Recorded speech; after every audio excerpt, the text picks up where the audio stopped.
Okay, so now that you've signed the consent form, we're going to go ahead and look at the demographic survey.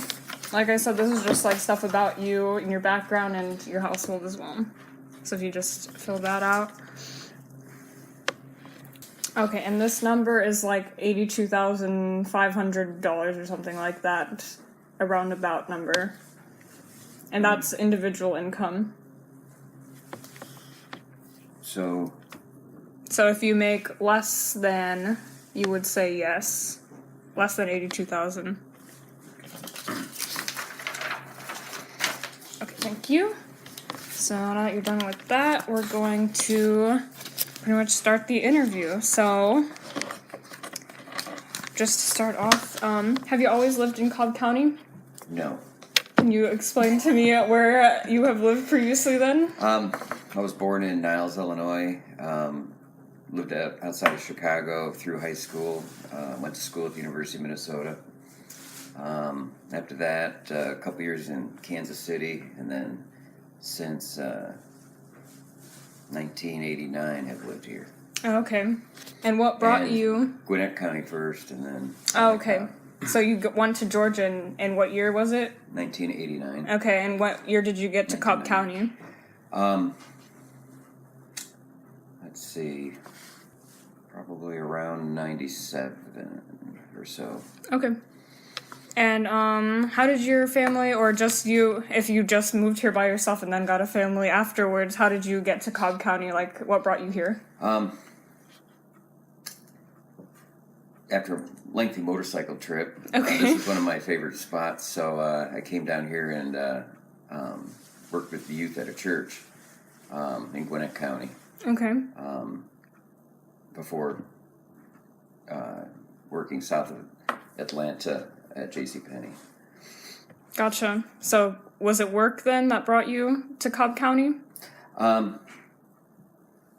Well, volunteer work. Okay. But yes. Was there a at reason first. that you wanted to live in Cobb County specifically? No, again, I started with Gwinnett, but Cobb, mainly the schools. Okay. Did you have, like, was all of your family together at the point that you were in Cobb? I'm the only one here. Oh, okay. Yeah. My folks were in Kansas City, sister in Dallas. Mm-hmm. So. But, like, your immediate family, did you have them all when you were in Cobb? Like, when you came to Cobb? No, just, Julie and I. Oh, okay. That was it. Gotcha. So. Okay. Cool. And you own this house, correct? How would you describe the structure of your house? Like, is it a single family house?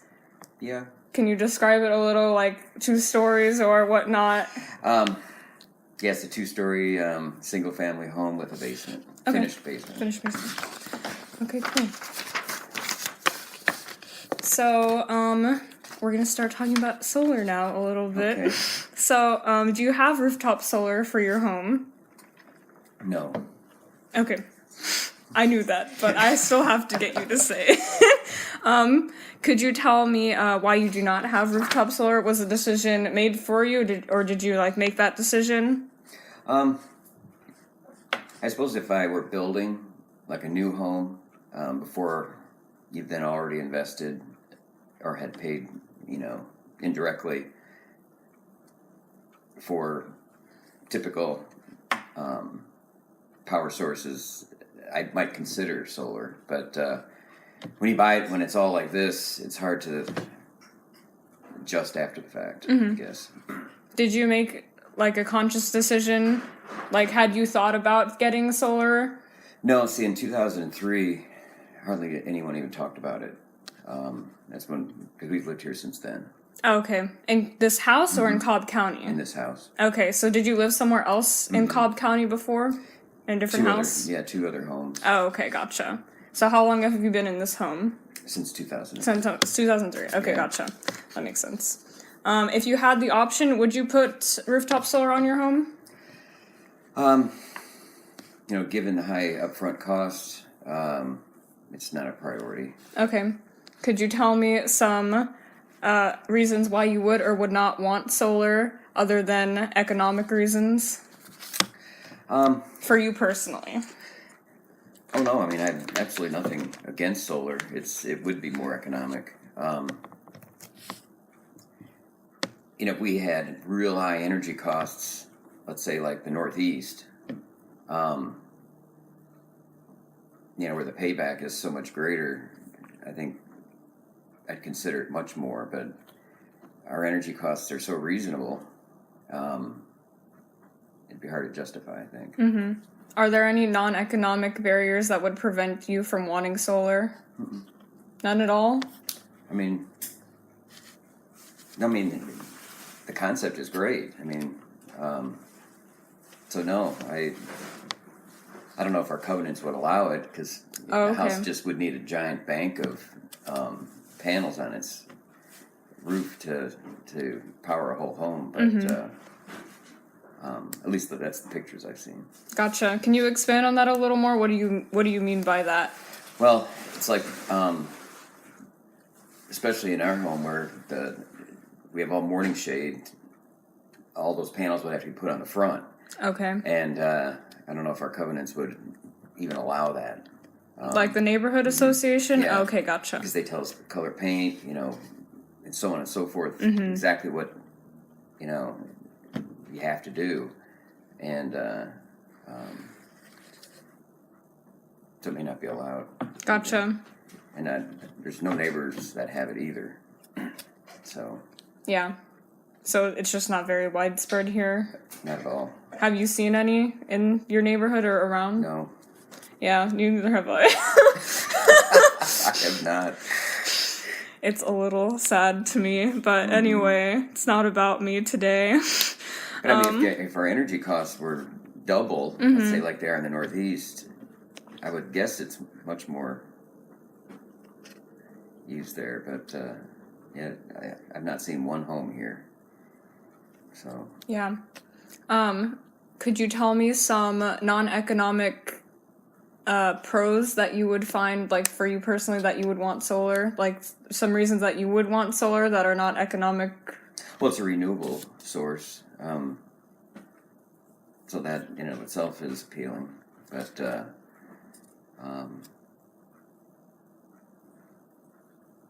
so yeah, no, I think it's a good thing, and I know prices are dropping because it is being used more, especially from the business side. But yeah, 20 years from now, it'll probably be very affordable. But, do you think people will adopt it more once it's affordable? Right. Okay. I would think. Gotcha. Okay, cool. So we're going to go to the maps. Okay.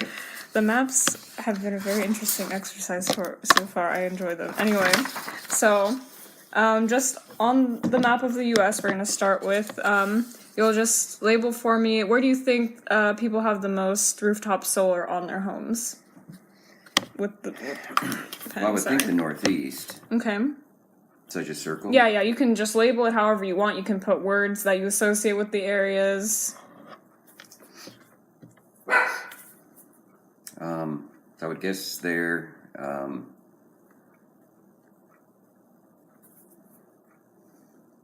and you'd think the desert southwest and the west coast, which I guess, well, maybe not Seattle, it rains a lot there, but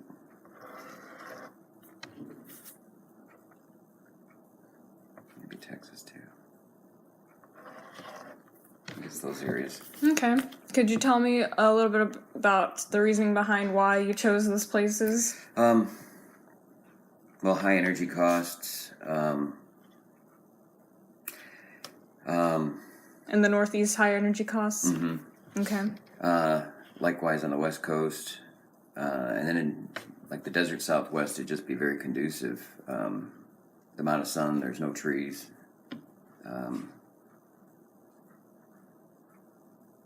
So, gotcha. Whether that's true or not, I'm not sure. Yeah, that's okay.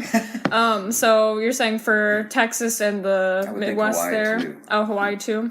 Well, because I would think energy would be very expensive there. Okay, gotcha. So you're saying it would be cheaper to do alternative energy in the high high cost places. Exactly. Gotcha. Okay. And then for the Texas and the Midwest there, is that just for... Well, Texas probably not because they produce so much energy there. But yeah, the Southwest, maybe not Colorado, because there's maybe like that. maybe not these two. But yeah, like New Mexico, Arizona, Utah, probably Nevada, the western, like the actual coast, California coast, or the desert, Sacramento. I would think those areas, along with the Northeast, Hawaii, perhaps too. Then. Okay, and is that just for weather-based reasons or other things as well? Well, in the case of the Northeast, Hawaii, and California, I would think the high energy costs also contribute. And then, the desert areas, I think, would just be ideal. I mean, you wouldn't have, like we're facing here, so much trees. So, like in this case, if we had morning sun, for example, and could put panels that wouldn't face the street, you could probably get over your covenant issues too. Oh, gotcha. Yeah. So. That makes sense. Yeah. Okay. And based on the places that you chose, what do you think makes those communities different from people where we live in Cobb County? Well, high energy costs. I would think the more affluent areas too.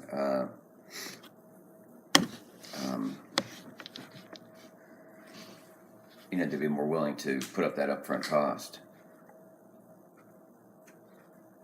Do you think people have different mindsets in those different places, like compared to Cobb? Possibly. I guess you're talking politically? Or however, just in different ways. I mean, I think overall a liberal mindset tends to be more open to renewables. Which, the Northeast, Hawaii, West Coast, certainly are areas like that. So, then obviously you have to have money. So. Okay. Are you good with this map? Are you finished labeling and everything? Yeah. Okay. We'll move on to the map of Georgia. So we're doing the same exercise basically here, and so you'll just label places or regions in Georgia, just like you did in the U.S., where you think people have the highest rooftop solar adoption. I mean, I've never seen even one house with it.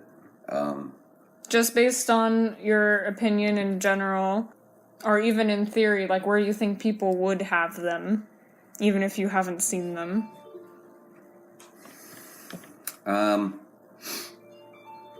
I'm supposed to mark this map too.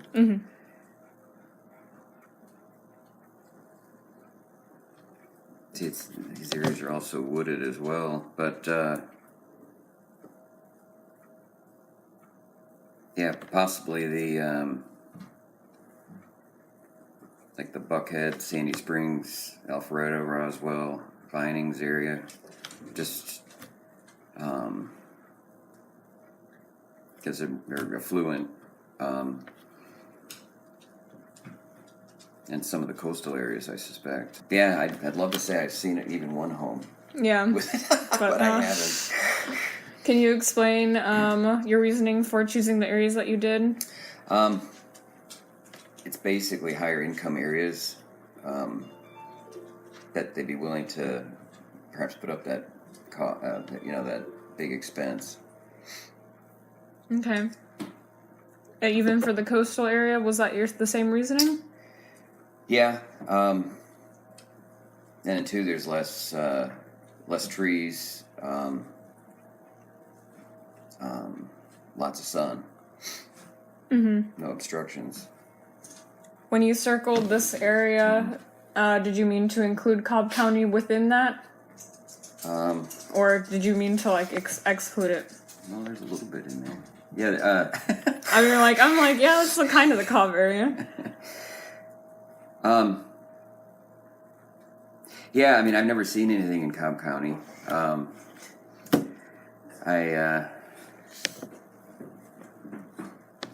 suspect, it's going to be the businesses first Okay.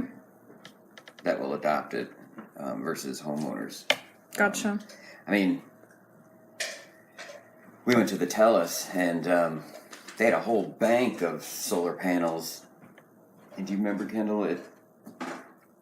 It powered like 4 things. Oh, wow. And each panel, they said, was like $3,000. The little write-up on it. So like a home, be at least 25 grand, I would suspect. So that's a commitment. And then then you need the batteries, and then you need of course, the infrastructure. So that's a big commitment. Gotcha. Do you think that would contribute to someone thinking about putting that on their house then? Like the effort and... Absolutely would. Gotcha. Mm-hmm. Okay. What do you think makes the areas that you labeled different from the people in Cobb County? I hate to generalize, of course, but I think you'd have to... One, you have to believe in it, which I think that's a reasonably easy sell, but just then the upfront cost is so great. You really need people with a lot of disposable income.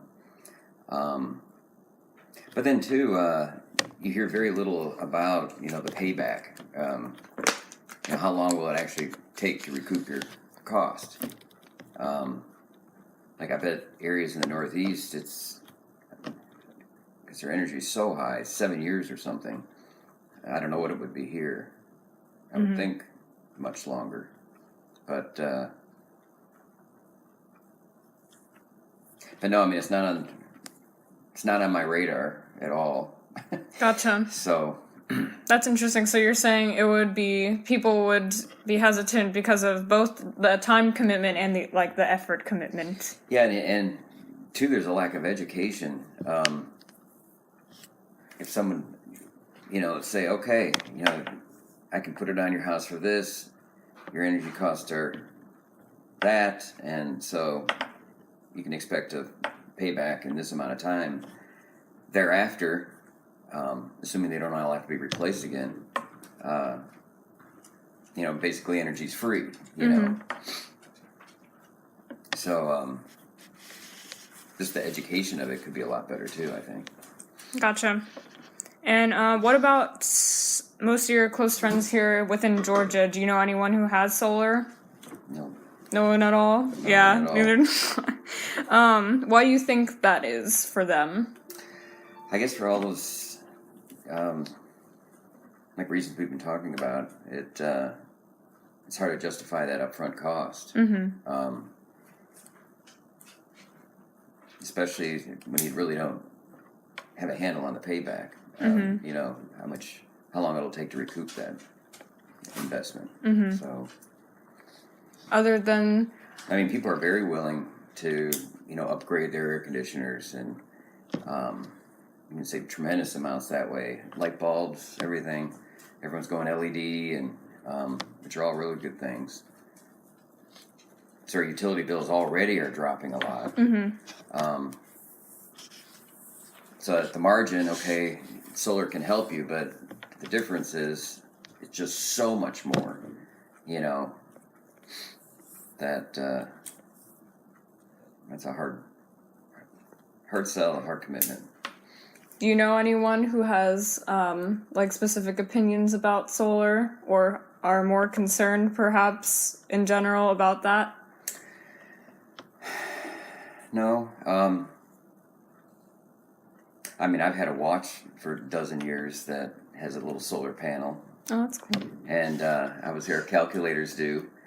We're considering in Minnesota on our farm a security camera system to stop all the illegal hunting. Basically they're just poaching. And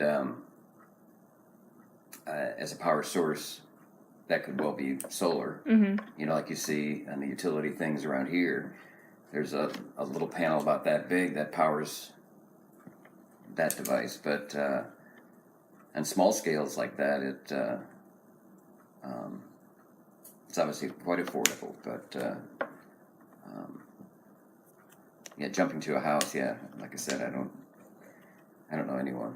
Gotcha. Did you know anyone from some of the other places that you lived throughout the U.S.? Did you know anyone who either had solar or was more concerned about solar or the environment in general, I guess?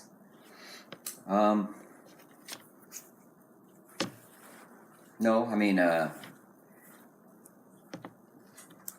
Cobb County, we're all recycling, everything we can as far as that goes. But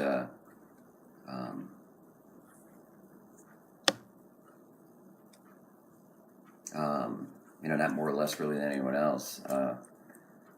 Recycling's like really big in Minnesota. It really didn't even exist when I grew up. But so yeah, I wouldn't say Cobb County is more or less than other places that I've seen. Do you feel like the mindsets of the people throughout the different places you lived were different from the people in Cobb County? In terms of the environment, like did they care more or did they have different opinions or views? Well, in Minnesota, the environment is extremely important.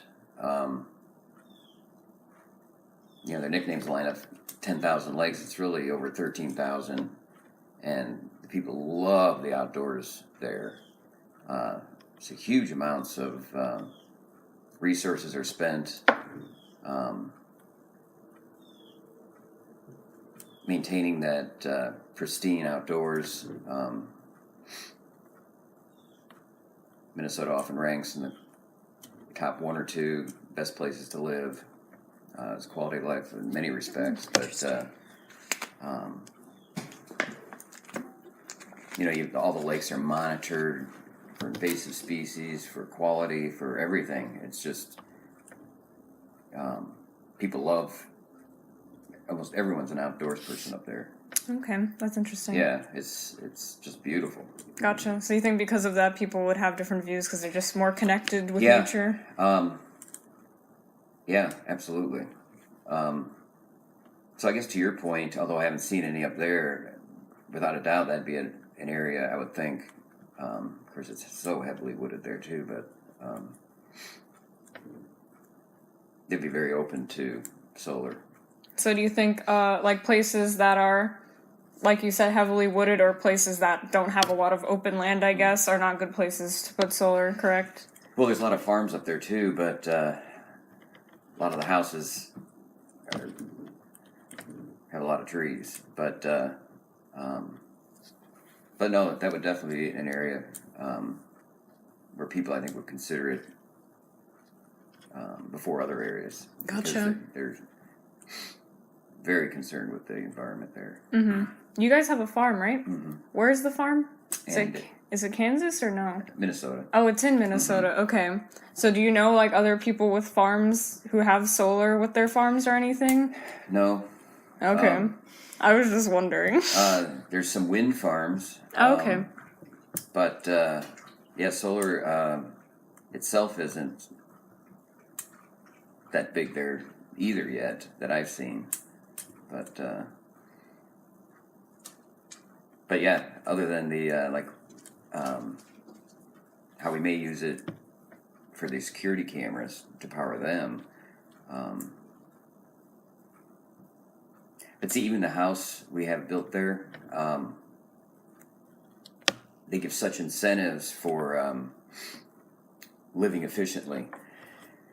Like we have 4 water heaters, mm-hmm. so we heat the water at off times, and then that carries us through peak times, so you get really reduced rates. The furnaces all have, or in our case, we can burn wood in them.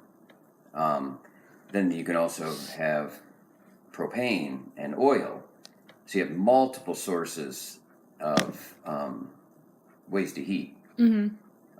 And with that flexibility, you get dramatically reduced rates. It's already they're trying, I mean, and have been for many years. In fact, this home was built in 1981 and it already had all those features. So. Gotcha. Is that like government incentives? Mm-hmm. Okay, cool. So would you think that would be one of the factors that like different places would use in order to be as much encouraged? I mean, that many decades ago they had that many incentives, so I would suspect solar is part of the incentive. Well, I mean, I would think it's here too. I know at the federal level it is. At least that's what you hear. You can get 30% back or some number, but.